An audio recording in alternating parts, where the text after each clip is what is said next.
అందరికీ నమస్కారం అండి. నేను మణికుమార్ని, కుంభకోణం కాపురం వర్షం విజయవాడ నుంచి.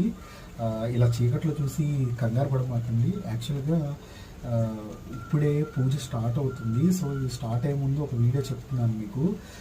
నాకున్న అదృష్టం ఏంటంటే బాల్కనీలో ప్లేస్ దొరకడం చాలా అదృష్టం. చాలామంది బాల్కనీలోనే చేయాలని అడుగుతున్నారు. బాల్కనీలోనే చేయాల్సిన అవసరం లేదు, మీరు ఎక్కడైనా చేయొచ్చు, కానీ ప్రశాంతంగా ఉండే వాతావరణం చూసుకోండి. నా అదృష్టం ఏంటంటే నేను బయట ఆవరణలో చేస్తున్నాను, ప్లస్ అది కాక నేచర్తో కనెక్ట్ అయ్యి నేను అమ్మవారికి ఉపాసన చేసుకుంటున్నాను. సో చాలా అది నా అదృష్టం కాదు, చాలామందికి అవకాశం దొరుకుతుంది.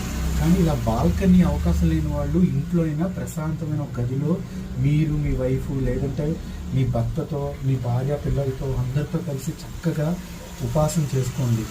ఎందుకంటే ఇవాళ ఆదివారం అమావాస్య చాలా మంచిది. టైం అయితే ఏం అవ్వలేదు మనకి, నైట్ 12 లోపు 1 గంట వరకు ఎప్పుడైనా చేసుకోండి. అవకాశం దొరికితే మాత్రం చక్కగా ఇలా చిన్నగా అమ్మవారి వారాహమ్మవారి ఫోటో ఇలా చక్కగా ఒక దీపం వెలిగించుకుని మంచి స్మెల్ వచ్చే అగరబత్తులు పెట్టుకుంటే ఆ స్మెల్కి కాన్సన్ట్రేషన్ ఎటు పోదు. ఆ దీపకాంతిలో అమ్మవారిని చూసుకుంటూ చేస్తూ ఉంటుంటే కాన్సన్ట్రేషన్ ఎంత స్థిరంగా ఉంటుంది, అంత స్థిరంగా ఉంటుంది. మధ్యలో డిస్టర్బెన్స్ వచ్చినా కూడా ఆ కాంతి, ఆ చీకట్లో ఉన్న వెలుగు మన మనసుని డైవర్ట్ చేయదన్నమాట. కాన్సన్ట్రేషన్ నిలబడేట్ చేస్తుంది. బట్ సాధన అనేది చాలా ప్రాక్టీస్తో కూడుకుంది కదా. సో అందరూ సాధన చేయండి, అమ్మవారి కృప అయితే పొందండి, అందరూ బాగుండాలి. సో అందులో నేను కూడా ఉండాలని కోరుకుంటూ శ్రీమాత్రే నమః.